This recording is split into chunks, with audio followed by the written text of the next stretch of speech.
targeting Pakistan. Iran's state media reports militant group bases were inflamed by a series of attacks launched by Iran. Iran says its missiles and drones. The official calls the claims baseless. The strike killed at least 4 people. Alam naman nating lahat, mga kaibigan, na suportado ng Iran ang rebeldeng grupo ng mga Houthi. At sa ginawang pagpapasabog ng airstrike ng UK at Amerika ay tila ayaw padaig ng bansang Iran. Paano nga ba pinaulanan ng Iran ng sandamakmak na missiles ang Pakistan? Yan ang dapat niyong malaman sa video na ito.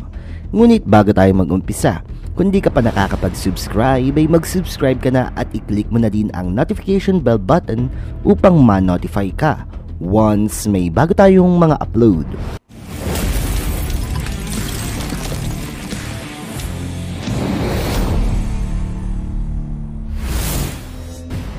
Di nga lamang ang Pakistan ang pinasabugan ng missiles ng Iran.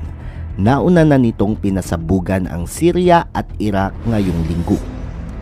Matapos ngang mangyari ito ay sinabi ng Iran noong Miyerkules na hindi ito practice strike o ano paman na gaya ng naglalaro sila.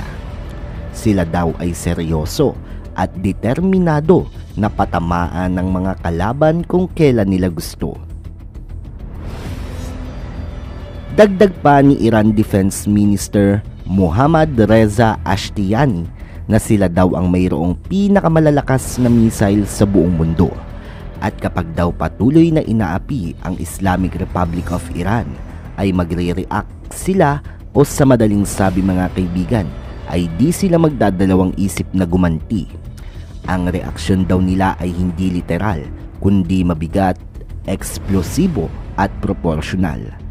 Ipinakita nga ng Iran, mga kaibigan, kung ano ang kaya daw nilang gawin at kung gaano sila kalakas kapag inaapi ang bansa nila at ang mga bansang kaalyado nila.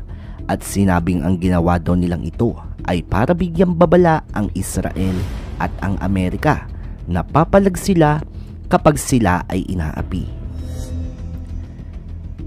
Matapos pakawalan lahat ng missiles na tumama sa Syria, Iraq at Pakistan, ay tumigil din naman agad ang Iran dahil baka daw sumiklab at lumaki lalo ang gulo na ito sa pagitan ng Iranian backup group na Hamas at Iran Regional Archenemy na Israel.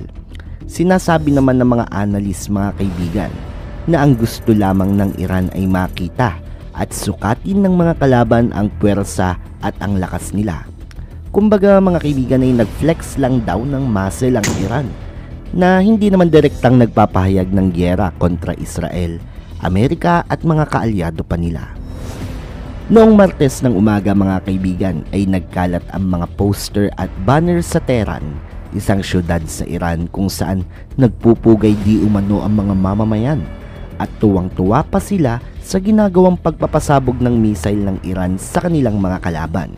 Sa Palestine Square naman, mga kaibigan, ay may isang malaking poster na nakasulat sa salitang Hebreo at Persian na ang ibig sabihin sa Ingles ay "Prepare your coffins" o sa Tagalog ay "Ihanda nyo na ang inyong mga kabaong". Sinabi din ng isang sikat na analyst sa Tehran na si Ruhollah Ahmadzadeh Kermani na maliwanag daw ang mensaheng nais iparating ng Iran. Ang Islamic Republic daw ay nasa tabi lang nila, kaya wag daw magkakamali ng hakbang ang Israel dahil pag nangyari daw ito ay hindi na daw makikita pa ang Israel sa loob ng 25 days, 25 months at kahit 25 years pa daw.